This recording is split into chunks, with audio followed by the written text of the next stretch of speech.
Hello everyone, welcome back to Sankala YouTube channel. ಇವತ್ತು ನಿಮ್ಮ ಮುಂದೆ ನಾನು ಉತ್ತರ ಕರ್ನಾಟಕದ ರೆಸಿಪಿ ಅಂತಲೂ ಹೇಳ್ಬೋದು. ಇದನ್ನ ಮೆಕ್ಕಿಕಾಯಿ ಅಂತ ಹೇಳ್ತಾರೆ.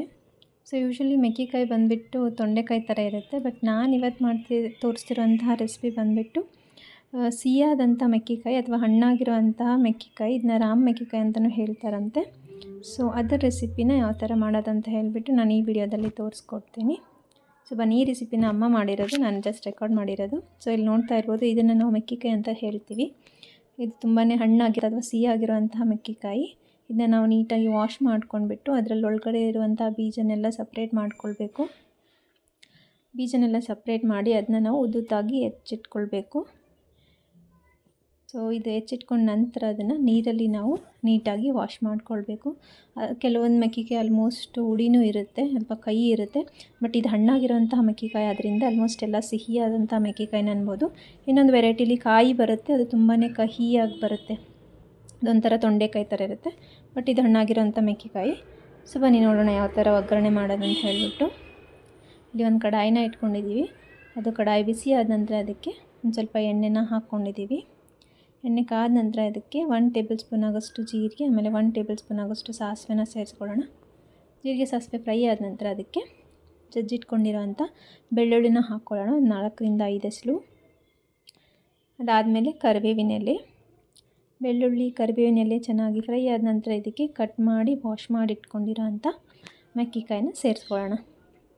ಯೂಶ್ವಲಿ ಮೆಕ್ಕಿಕಾಯಿ ಒಗ್ಗರಣೆ ಬಂದುಬಿಟ್ಟು ನಾರ್ಮಲ್ ಸೌತೆಕಾಯಿ ಏನಿರುತ್ತಲ್ವ, ಎಳೆದಾದಂಥ ಸೌತೆಕಾಯಿ ಒಗ್ಗರಣೆ ಹಾಕ್ತೀವಲ್ವ, ಅದೇ ಥರನೇ ನಾವು ಒಗ್ಗರಣೆನ ಹಾಕ್ಕೊಳ್ತೀವಿ. ಆಮೇಲೆ ಇದು ಮೆಕ್ಕಿಕಾಯಿ ನೋಡ್ತಿರ್ಬೋದು, ಆಲ್ಮೋಸ್ಟ್ ಸೌತೆಕಾಯಿ ಥರನೇ ಕಾಣಿಸುತ್ತೆ. ಬಟ್ ಇದೊಂಥರ ಹಣ್ಣಾಗಿರೋಂತಹ ಮೆಕ್ಕಿಕಾಯಿ ಆಗಿರೋದ್ರಿಂದ ಯೆಲ್ಲೋ ಕಲರ್ ಇರೋದು.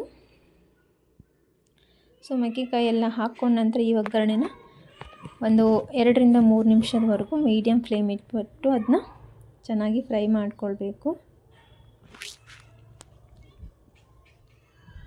ಸೊ ಇವಾಗ 2ರಿಂದ 3 ನಿಮಿಷ ಆಯಿತು. ಚೆನ್ನಾಗಿ ಅದರಲ್ಲಿರುವಂತಹ ನೀರಿನ ಅಂಶದಿಂದ ಚೆನ್ನಾಗಿ ಒಗ್ಗರಣೆ ಒಳಗಡೆ ಬೆಂದಿದೆ. ಇದಕ್ಕೆ ನಾವು 1 ಟೇಬಲ್ ಸ್ಪೂನ್ ಆಗೋಷ್ಟು ಅರಿಶಿಣದ ಪುಡಿ, ಆಮೇಲೆ 2ರಿಂದ 3 ಟೇಬಲ್ ಸ್ಪೂನ್ ಆಗೋಷ್ಟು ಖಾರದ ಪುಡಿನ ಹಾಕ್ಕೊಳ್ಳೋಣ. ನೀವು ಖಾರ ಬೇಕಿದ್ದರೆ ನೋಡ್ಕೊಂಡ್ಬಿಟ್ಟು ಇದಕ್ಕೆ ಆ್ಯಡ್ ಮಾಡ್ಕೊಳ್ಬೋದು. ಖಾರದ ಪುಡಿ ಹಾಕಿದ ನಂತರ ಇದಕ್ಕೆ ರುಚಿಗೆ ತಕ್ಕಷ್ಟು ಉಪ್ಪನ್ನು ಸಹ ಆ್ಯಡ್ ಮಾಡ್ಕೊಳ್ಳೋಣ. ಉಪ್ಪನ್ನ ಸ್ವಲ್ಪ ನೋಡ್ಕೊಂಡ್ಬಿಟ್ಟು ಹಾಕ್ಕೊಳ್ಳಿ.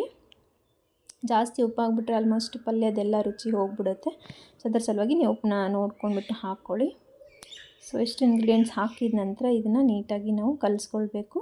ಅಂದಾಗ ಖಾರ ಉಪ್ಪಿನ ಅಂಶ ನೀಟಾಗಿ ಅದು ಮೆಕ್ಕಿಕಾಯಿ ಜೊತೆ ಚೆನ್ನಾಗಿ ಬೆರೆಯುತ್ತೆ.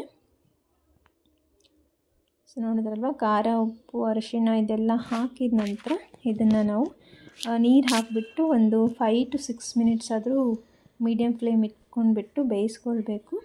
ಬಿಕಾಸ್ ಅದರದ್ದು ಸಿಪ್ಪೆ ಸ್ವಲ್ಪ ಗಟ್ಟಿಯಾಗಿ ಬರುತ್ತೆ, ಒಂದು ಸ್ವಲ್ಪ ಕುದಿಯೋಕ್ಕೆ ಟೈಮ್ ಹಿಡಿಯುತ್ತೆ. ಅದ್ರ ಸಲುವಾಗಿ ಒಂದು ಅರ್ಧ ಲೋಟ ಆಗೋಷ್ಟು ನೀರನ್ನ ಹಾಕ್ಕೊಳ್ಳೋಣ. ನೀರು ಹಾಕ್ಕೊಂಡ್ಬಿಟ್ಟು ಮೀಡಿಯಮ್ ಫ್ಲೇಮ್ ಇಟ್ಬಿಟ್ಟು ಒಂದು 5ರಿಂದ 6 ನಿಮಿಷ ಆಗೋಷ್ಟು ಚೆನ್ನಾಗಿ ಬೇಯಿಸ್ಕೊಳ್ಳೋಣ. ಸೊ ಇವಾಗ ಪಲ್ಯ ಕುದೀತಾ ಇದೆ. ಅದು ಕಡಾಯಿದು ಲಿಡ್ನ ಕ್ಲೋಸ್ ಮಾಡಿಬಿಟ್ಟು ನಾವು ಮೆಕ್ಕಿಕಾಯಿನ ಬೇಯಿಸ್ಕೊಳ್ತಾ ಇದ್ದೀವಿ. ಸೊ ಇಲ್ಲಿ ನೋಡ್ತಾ ಇದ್ದೀರಲ್ಲ ಎಷ್ಟು ಚೆನ್ನಾಗಿ ಬೇಯ್ತಾಯಿದೆ ಅಂತ ಹೇಳಿಬಿಟ್ಟು. ಸೊ ನೀರೆಲ್ಲ ಹೀರ್ಕೊಂಡು ಪಲ್ಯ ಚೆನ್ನಾಗಿ ಬೇಯೋ ತನಕ ಕುಕ್ ಮಾಡ್ಕೊಳ್ಬೇಕು. ಅದಾದ ನಂತರ ಇದಕ್ಕೆ ಗಾರ್ನಿಷಿಂಗ್ ಅಂತ ಹೇಳಿಬಿಟ್ಟು ಕೊತ್ತಂಬರಿ ಸೊಪ್ಪು, ಆಮೇಲೆ ಎಕ್ಸ್ಟ್ರಾ ಫ್ಲೇವರ್ಗೆ ಅಂತ ಹೇಳ್ಬಿಟ್ಟು ಒಂದು ಸ್ವಲ್ಪ ಮಸಾಲೆ ಪುಡಿನ ಮೇಲ್ಗಡೆ ಹಾಕ್ಕೊಂಡಿದ್ವಿ. ಅದಾದಮೇಲೆ ಎಂಡಲ್ಲಿ ಇದಕ್ಕೆ ಕಡಲೆ ಬೀಜದ ಪುಡಿ ಅಥವಾ ಶೇಂಗಾ ಪುಡಿ ಅಂತ ಹೇಳ್ತಾರಲ್ಲ, ಅದನ್ನು ಹಚ್ಚಬೇಕು. ಅದನ್ನು ಹಾಕಿದ ನಂತರ ಪುನಃ ನಾವು ಲೋ ಫ್ಲೇಮಲ್ಲಿ ಇಟ್ಬಿಟ್ಟು ಇದನ್ನು ಮತ್ತೆ 1ರಿಂದ 2 ನಿಮಿಷದವರೆಗೂ ಚೆನ್ನಾಗಿ ಬೇಯಿಸ್ಕೊಳ್ಬೇಕು. ಸೊ ಬೇಯಿಸ್ಕೊಂಡಾದ ನಂತರ ಮೆಕ್ಕಿಕಾಯಿ ಪಲ್ಯ ಜೋಳದ ರೊಟ್ಟಿ ಜೊತೆ ಸರ್ವ್ ಮಾಡೋಕ್ಕೆ ರೆಡಿ ಆಗುತ್ತೆ. Thank you for watching this video.